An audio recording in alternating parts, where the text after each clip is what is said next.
Welcome back to Main Street Living. Ladies, I have to be completely transparent. Like, I am horrible at swinging anything, baseball, golf clubs, dancing. I can't, and I feel ashamed about it. No, don't feel ashamed. It's okay. I've tried golf, and I'm not good. I have that softball swing, and that doesn't work too well with golf.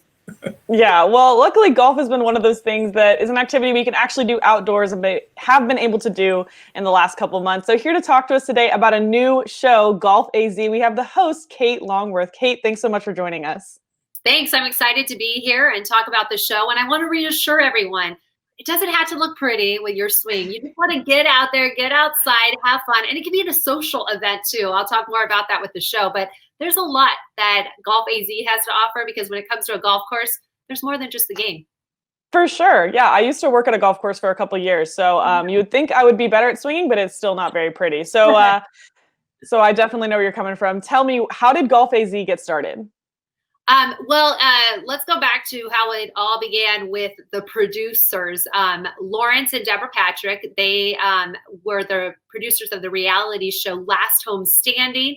And when that wrapped up, they decided to take their producing talents out to the links. And so Golf AZ was born as a show to feature the different golf courses throughout Arizona.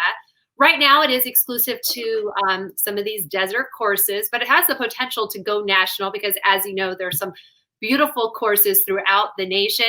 And basically, it just gives viewers a chance to see courses that they perhaps heard about up close and personal. And we also give them a chance to see what else, like I mentioned, the courses have to offer, from deals at the pro shop, you know, the ins and outs of certain signature holes. And of course, we also feature those 19th holes as well. Of course. And so you mentioned it's kind of sticking to the desert areas. What made Arizona a good place to start this show? I mean, if you've ever flown into Arizona and looked out the plane window, all you see is vast green, which sounds funny because you're flying to a desert, but there are so many golf courses throughout the Southwest region.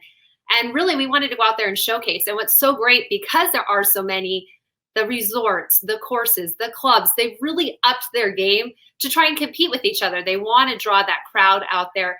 So there's a lot of specialty items at each of these courses. Like I mentioned, there's some special deals. You'll see unique things on each hole. They really go out there and try to preserve that desert landscape, but also give you a really manicured course. And then I think too, the weather. We can pretty much be outside here 365 days a year. I mean, yeah, you might want to have an earlier tee time during the summer, extra layer in the winter, but you can be out there. And I think really, right now, you know, when the world just stopped, as you mentioned, golf kept going, and it provides you that outlet to get outside, to get in the sunshine, kind of let those worries go. Because as you know, if you've been out on a golf course, you can't think of anything else because it is challenging. So you have to focus on your game, and you can also safely social distance out there. So I really think it's just a great time to launch a show like this. For sure. And I definitely know what you mean when you don't want to be out there at a later tee time. But I think you might have already answered this, but just tell us a little bit why you wanted to be involved in this show specifically. Well, I've made a career of covering sports, but first and foremost, I'm a sports fan myself. So this is really just a natural fit. And I grew up in Arizona. I got my first job in television covering sports in Palm Springs, California. So I have seen a lot of golf courses, from private courses to public courses to some of the biggest courses that are out on the tour. I've covered the LPGA, PGA events. I've interviewed the likes of the Tiger Woods, Phil Mickelson, Michelle Wie. But I've also got to talk to a lot of golf pros to get tips to your game. And I've met a lot of people who work at golf courses. There are so many different activities out at a golf course. So I've met a lot of people. And one thing I really love is I've covered some pro-ams. And so you're seeing some of the biggest names in Hollywood. They can star on the big screen, but then they get out on the links. And let me tell you, they are humbled, which makes it just a lot of fun, because I think really anyone can go out there. And I think Golf AZ kind of just wakes you up to there's more than just a golf game. Absolutely. Well, Kate, so can you give us real quick before we run out of time, a quick sneak peek of what we might see in the first episode? What course did we do?